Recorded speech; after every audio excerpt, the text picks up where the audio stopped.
going on, everybody? Ron Murray, live from the block media. Another edition of the Pavement. It's only right that I get the 2019 Most Improved People's Choice. You want to know what? MC, go ahead and introduce yourself. Yo, you already know it's G.I. Joe coming at you from my humble abode. I'm here with Ron Murray, about to get this interview popping. Let's go. Okay, we already talked about the awards, but we're gonna get to that. Yeah. So I want to talk to you, Joe. How did you get into battle rap? Let's see. How I got into battle rap. I didn't know anything about battle rap. I never rapped. I never freestyled. I never did any of that. You know, I got into it. I was at school at Lincoln Tech. Shout out those guys, whatever. Enough of that plug. And Fellow was actually going up there too to learn machining and stuff. And yeah, Fellow's goofy ass came up to me. He's like, "Yo, you should check out my battle raps. I'm like top 10 in Texas." And I was like, "Get your goofy ass, like, man." And like I checked him out, and I was like, "Dang, he's talking, he's saying some shit." Like, and ever since then, I just been like, "Dang, okay, so let's watch this battle, let's watch this battle," and I just fell in love with it. And he said, "Yo, you should battle rap," and like here I am. Like I was like, "Okay, all right, I'll try it out. Why not?" You know. So, was your introduction around in the area live from the block? Were those the battles you started watching? Yeah, those are the first battles that I've ever seen. Was block battles. The first battles I ever seen was Fellow. You know, and around that time, I remember. I think Shocktober was just about to happen, and then whenever this was before I actually went to an event. And it was the Shocktober with Pac Manson and Molly G. Yeah, that was crazy. Yeah, that was my first block event I went to. Yeah, I remember that, yeah. And that's when I got introduced into battle rap. That was one of the first videos I saw, other than Fellow and Versa. You know, that was a good battle. That was a great battle. I love that battle. It was nuts. Okay. And, I'm sorry. Go ahead. No. That's pretty much it. Yeah, that was one of the first I got introduced to. Okay, so I went on YouTube to check out some of your battles. Let me know if I'm correct or not. Was Dre the Hitman your first battle, or just the first battle you had on YouTube? Dre the Hitman was not my first battle. It was Dre the Hitman was my first elevation into battle rap. My first battle, I battled Shy Joe T. And it was terrible. Was this boot camp battle? It was a tryout type battle. It was in the pit. Welcome to the pit. Okay. 3, I want to say. Welcome to the pit 3, maybe. And it was just a god awful battle. And then my next battle was at Lola's with Brick City. Okay. Yeah, Brick City, and you know, that was tight. We got to do that, and yeah, and then after that was Green Eyes, and then I got to Dre the Hitman. So Dre the Hitman, in a sense, that was your kind of first big stage battle. That's all you can say. That was the first point to where people was like, "Oh shit, he can rap." You know, that was the moment when they were like, "Yo, he's gonna be a problem," and that's when I felt like it too. That's exactly when I felt like I was gonna elevate from then on. With a lot of the battlers, I love how so many people come from different parts of the Metroplex, and there's a segment I got for a bar breakdown, and I pulled something from when you battled Deuce Straight. Okay. My whole family ride. It's surprising me, really. Even Granny strapped up on the roof like the Beverly Hillbillies. Yeah. See, I'm really good in the hood. Shit, I was made in it. Man, go ahead and tell us where you from. Tell us where you from. Like you from a lot of places in the Metroplex, but tell us where you from. Oak Cliff, Pleasant Grove, Dalworth. I was raised in it. Whole family of gangsters. So just talk about, you know, of course, being from those different sides. Yeah, and how it made you. It was wild. It was for sure really wild. Pleasant Grove, you know, that was when my brother was really into some bad shit with some bad people. You know, ended up moving to Oak Cliff. You know, same situation. So moved around again, and Dalworth was where I called home. That's where we stayed. My brother got locked up for something, and yeah, that was the hood. That was where I was at for a lot of the time that I was growing up. You know, scrapping, getting your shoes took, getting jumped. You know, like it was all everyday stuff. You know what I mean? And never once did I want to be like, oh, my brother's this and this, whatever. So I always had to handle my own. I've always been that one, because if I tried to go to my brothers or any of my family, they probably whoop my ass more than I already got my ass whooped, you know? So the first Money on the Wood event, it was in your hood, it was in your area, right? So how was that? How did that feel? Because you did your thing against Deuce Spade and came away with the money. How great did that feel? It was real great. I knew exactly where we were at from the jump. I felt comfortable. I grew up right down the street, walking past that venue all the time. I knew exactly where we at. We was in my hood. It was nice. It was real nice. And coming off with a win like that is even nicer. It's always nice to win money, you know what I mean? Always nice to win money. All right, 2019, that for Live for the Block, it could definitely be the year of G.I. Joe. Okay. Winning Most Improved, or being awarded, because you definitely earned it, being awarded Most Improved by the Block, People's Choice. Everybody loves it when you get honored by your peers. When you heard that you were going to get those awards, how did that feel?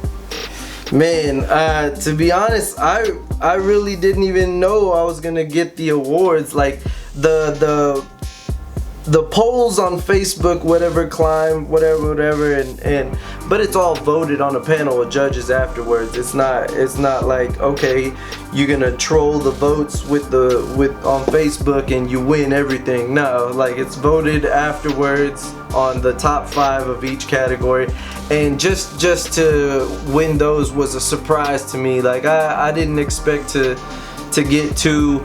You know, I had high hopes for 1, but wasn't gonna, you know, put my money on it or anything like that. And sure as shit, the anniversary came and I got those 2 awards, and you know, and it just kept escalating from there. We had a battle, we had beer pong after, crushed it both, you know what I mean? Like it's a great day for me, great day for me and Doug. So in 2019, did you have a plan of that, hey, I'm gonna work hard, I'm gonna level up, or did it just come, you just got better each battle? How did 2019 and you just leveling up come about? It was all hard work. Really, like I was paying attention to basically what I like. I look at, you know, different battles, and I'm like, dang, I really like that style or that structure of the bars, and you know, I'll go ahead and make my structure similar, but my creativity is completely my own. You know what I mean? And the way I set up bars and the way I come up with the bar is completely my own. So if I'm taking a structure from this person or taking a structure from this person and mixing it all together, like it was all premeditated. Like the elevations was just like, okay, I'm gonna try this next and do this to get up here on this side, and I'm gonna do this next so people can see that I could do this. I'm gonna do this so people can see that I could do this, and then now I'm just trying to incorporate everything and just be a problem. I want people to think that I am a problem. And you definitely proved that, because I remember you battled Deuce Straight, you know, it was shock value, it was funny, it was more entertaining. Then the back end of that year, you took on Silas, a real bar heavy battle. Then I didn't get a chance to see the battle that you had with Jalen, but I heard that was just phenomenal. So it seemed like you definitely did evolve, and you did put more things in your toolbox as you went forward. So of those 3 battles, what would you say? Because it was like Deuce Straight, Jalens, and Silas, like that's not a walk in the park, and especially to be most improved out of all those. Just getting ready for those battles, who would you say probably pushed your pen more, and probably the different aspects of each battle having to go against them? Well, I want to be honest. Jalen Jalens Pin has always been something that I admired. He has a really great pin, and you know, and he just doesn't project well, or you know, and he's been working on that. And shout out to Jalen, because Jalen's really improved, and I seen it in my battle. I seen it in his next battle up after that, and man, yeah, big shout out to Jalen. But Jalen definitely pushed my pin, because I knew if I wasn't gonna up my pin on this battle specifically and attack him and his flaws personally, then there was no way I was gonna win. I mean, technically, it was a judged battle. It was only one round, so it's kind of in the air. But the judges did rule it in favor towards Jalen, which I'm not mad about. It was a great battle. I could say either way. I will take that L. It doesn't matter. Jalen did really well. He elevated on that battle, and that was the most I ever elevated. So it was a great battle. Keep an eye out for that one. That one's coming out soon. So you think you probably elevated more in the Jalen battle versus the Silas battle? Well, yeah. Shoot. That Silas third round, that was. Yeah, that was. I don't want to say it's probably the best I've seen from you, but that Silas third. Like that first off, it was a very good battle. Yeah. But that Silas third round, it was amazing. It's all about the moments. With Jalen, I only had one round. I had to compact all the bars in together and try to push the pin and hit with all the bars all at once. So it was kind of hard to get everything crammed into one round. And then with Silas, it was 3 rounds. So I had to, you know, pace myself and whatnot, and still be bar heavy, be comedic. I could do a little scheming. I could put a little here and there. And the third round was a risk that I wanted to take. It was just one long themed scheme for an entire round, and ended with a nasty haymaker, and yeah, it worked so well, and I'm really glad. That hits Cam. It's gonna be nice. I'm waiting for it. That's gonna be a great one. So then, to start off 2020 live from the block, 9th anniversary, you make history with the first ever live from the block 2-on-2 with Doug Funny. Yeah. Seeing you all on stage going against Syntax and Tim Peyote, it was almost like a cheat code putting you all together. So how did the 2-on-2 come together, and you and Doug Funny deciding to link up? Just walk us through that whole process. To be honest, it was just randomly brought up. Everybody was always talking about 2v2s, and it was like, yo, who thinks they can beat woo whatever, and like 2v2, and Doug was like, Joe. And I said, okay, yeah, bet. Like I fuck with that. Like I dig nerd bars. You know, Doug's been elevating at this point, and it's been amazing. Like Doug's always been, and he gets better each battle. Each battle he gets better, and you know it was amazing. One of the first battles that I watched was Ace and T and Doug's debut. And Dre the Hitman's debut. And this was before I started battling, so like that was one of the first ones that I got to see, and that was pretty cool, very cool to see them, and for Doug to be like, yo, Joe, I would like, you know, for the 2v2, I was like, okay, cool, I fuck with that. So from then, they decided to actually put together a 2v2, and Oso said, yo, you and Doug down to battle Syntax and Tim Peyote? And my first thought was like, yeah, hell yeah, because Syntax has been crushing everybody. He's been doing bet battles, winning every battle. You know, he puts that money up. Yeah. He puts the money up. He takes their money. You know what I mean?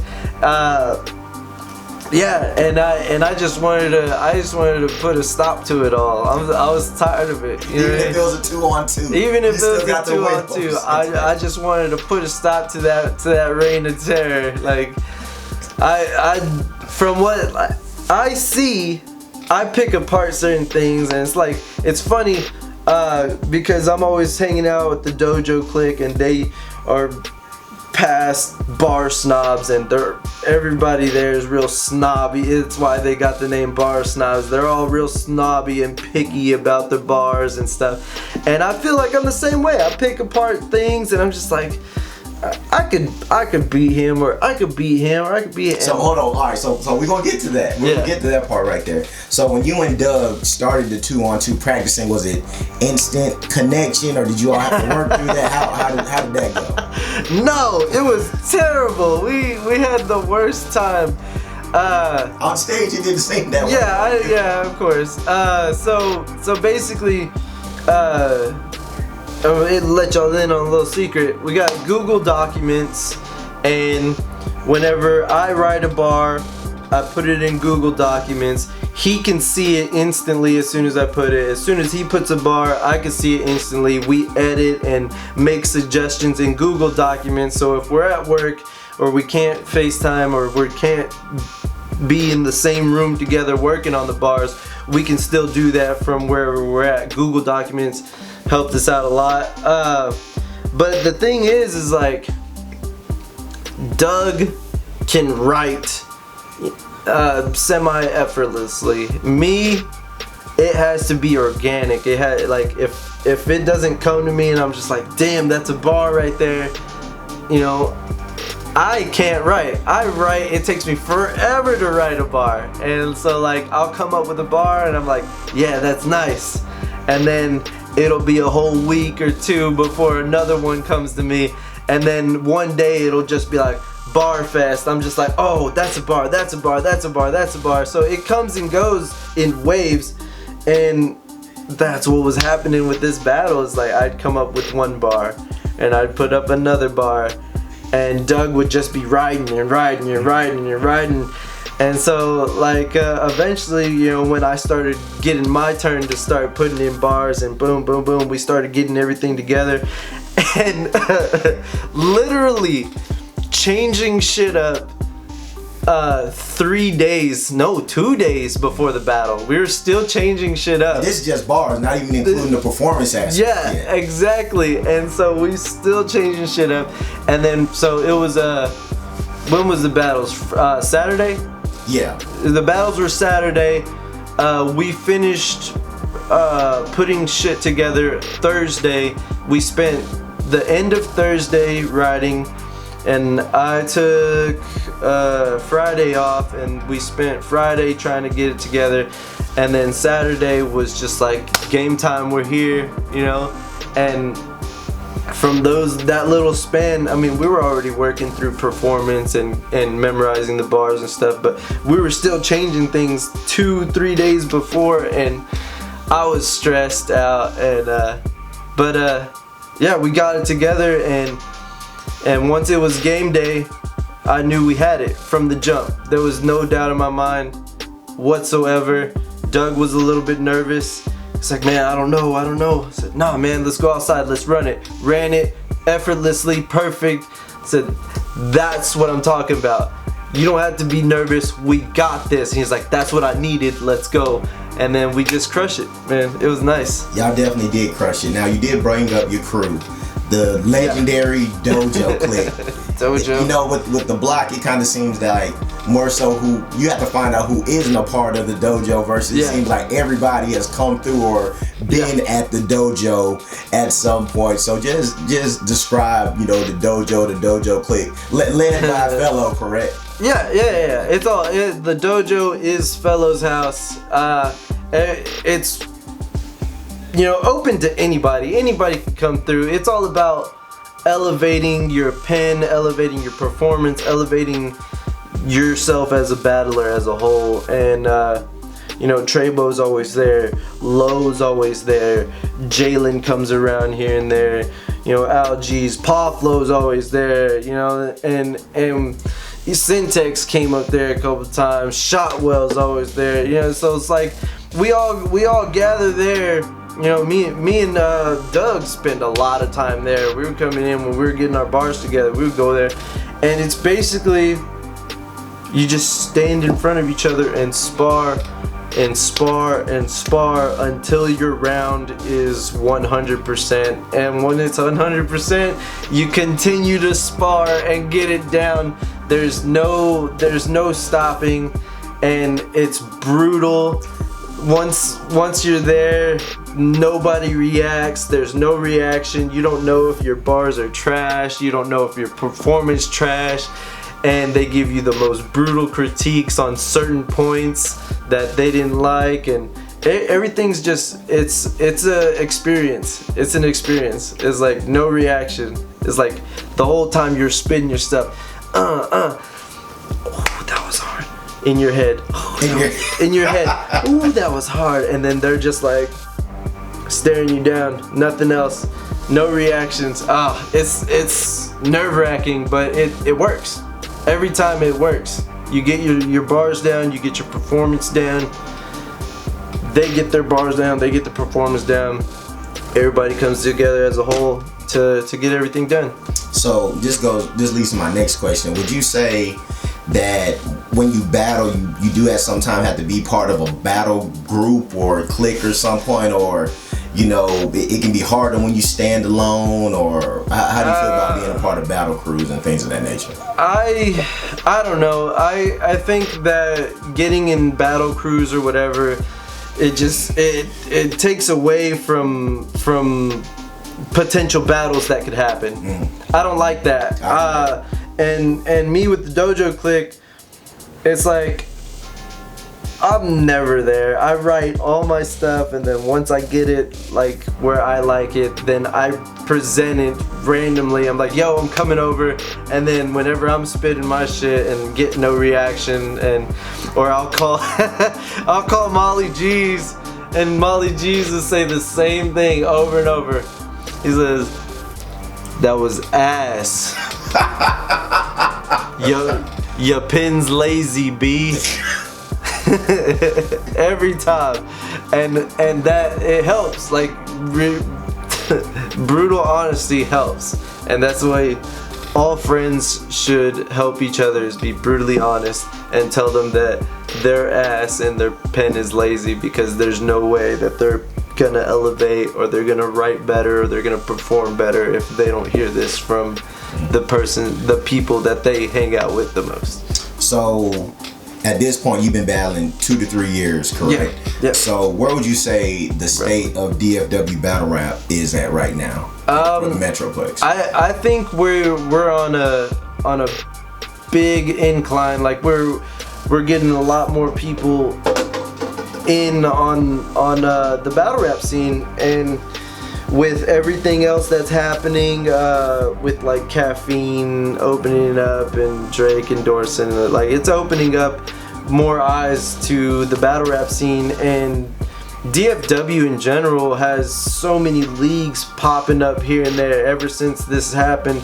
You know, with all around the Metroplex, we got little leagues popping up here and there, and I'm getting offers from different leagues here and there, but it's all around the Metroplex, and I'm not trying to battle any other leagues other than the block, because this is where I started. This is who gave me my shot. This is who I'm sticking with, and unless I'm going out of town, out of state, and getting paid, there's no way I'm gonna battle in anybody else's league. So you would say the DFW battle rap scene is in a good space? Oh, it's right now. Definitely in a good space. Yeah, the more leagues that pop up means the more battlers there are. The more battlers, the more opportunities other people will have to battle.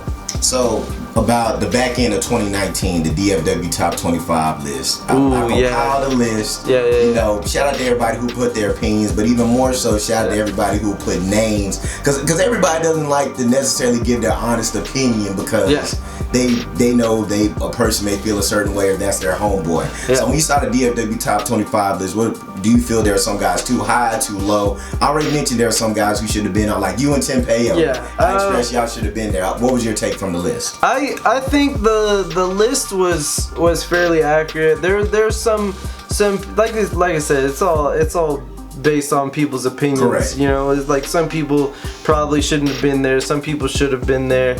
You know, and Jalen was at the end of the kind of back 20s. He was in the back 20s somewhere, and I think Jalens Pin is a lot better than a lot of those people that were on the list, and like me not really liking certain people's styles. Like I don't want to bash on luxury rap, but that's one of the styles of rap that I don't really like, even though you know, shout out to Emperor T, he's doing his thing. Oh man, he's killing it. Yeah. Emperor T's doing really well, and he has his own persona, and I think that's what people need, is they need a character, they need a persona to push out for people to follow. People don't want to follow boring people. If you can rap really well, but you stand there and just do this the whole time, people don't really fuck with that. It ain't the 90s no more. You know, yeah, you got to be yourself times 10, and I'm real wild and off the wall all the time, and I just like to express that in my battles, and I can be serious sometimes, and I like to express that. So it's just you know, big shout out to the Emperor T and Young God ATM, but I'm just not a big fan of luxury rap, so I would probably put them on the lower. I would probably put ATM lower on the list or something like that, and Syntax definitely belongs on there. Which he was, I believe. I think I had him at 11. Yeah, like right outside. he's not, 10. Yeah. But yeah, so there's plenty of people that should be on, it should be off. But other than that, I think it's pretty accurate. It's all opinion based. Correct. You know, you can't really knock it. There's a new list going around. There's a new list going around. I'm just saying. Yeah, one list started. Dude. Yeah. It's a follow the leader is what it is. You know what I mean? One list gets out, and then everybody wants to make their own list. So. And I love that, because to me that gives battlers you may not know exposure. Yeah. So you see a battler on this list, it's like, okay, let me check this out. And I can always appreciate the list when it's, don't make a list of your homeboys. Don't make a list of your homeboys. Don't make a list of your homeboys. Don't make a list of your homeboys. Don't make a list of guys that you know aren't going to travel and don't want to battle certain people because they know it can get. But my bad. No, that's perfect. That sums it all up. That's exactly what needs to be said. Don't pick on. Don't make a list of your homeboys. So you started, you know, bringing it up a little bit earlier. You're undefeated on Money on the Wood, 1-0 right now. So I want to get to the next question. Who is on G.I. Joe's op list? Who are the opponents? Who's the opposition? Who has to see G.I. Joe, whether it be in 2020, 2021, or in the future? Who's on G.I. Joe's list? Really, I don't really have a list. Me and Syntax have been butting heads constantly, and you know, Money on the Wood too. Syntax, me and Syntax have been talking about Money on the Wood too. Unfortunately, I will not be battling at Money on the Wood too. Okay, got it. Although it was set up for me and Syntax to battle, but it's just on pause. Yeah, it's on delay right now. It's definitely gonna happen though. Syntax is gunning for you, motherfucker. All right, before we get out of here, I got a question for you. You're on stage, but you also do the back end work that a lot of people don't see for Live from the Block. So a question I like to ask all the battlers is, what would you say is the biggest mistake that you see young battlers make? Yeah, the biggest mistake that young battlers make, that's a rhyme. It's basically just staying in their zone, having tunnel vision. They hear what people are telling them they're doing wrong, and they don't listen, or maybe they are listening, but they don't know how to put that towards their battles. You know what I mean?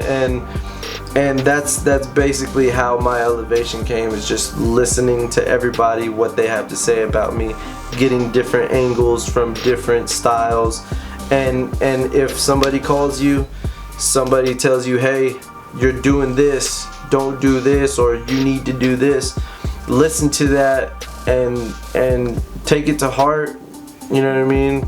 Take it with a grain of salt if they tell you your ass and your pen is lazy, you know, and just make your pen better and try not to be ass.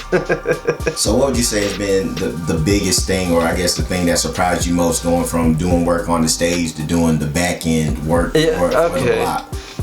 So basically, to get, I don't know, anywhere in this, you gotta establish a brand. You know, you gotta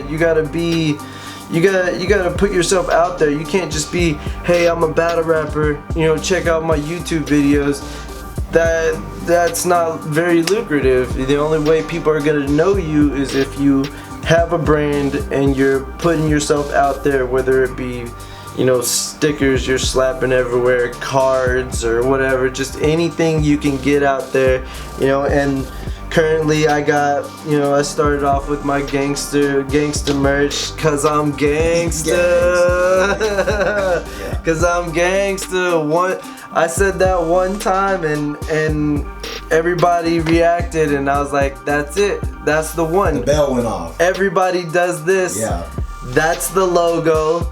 Cause I'm gangsta, that's the phrase. Boom, and now you get all the merch you can get, man. I've anything and everything. Got massive stickers, got vinyls, you know. Everything. Got jars, ashtrays, lighters, rolling trays. Got the whole smoke. Sell it, Joe. Sell it. Sell it all. It's all for sale. You can hit me up. G.I. Joe Bob on Instagram, G.I. Joe Munoz on Facebook, you know, G.I. Joe Gangsta on Twitter. Yeah. You know, hit me up on any social media platform, I will be there. And I want all y'all to stay safe, stay gangster. Straight up, Ron Murray, live from the block, another episode of The Pavement. G.I. Joe, appreciate you, baby. Peace.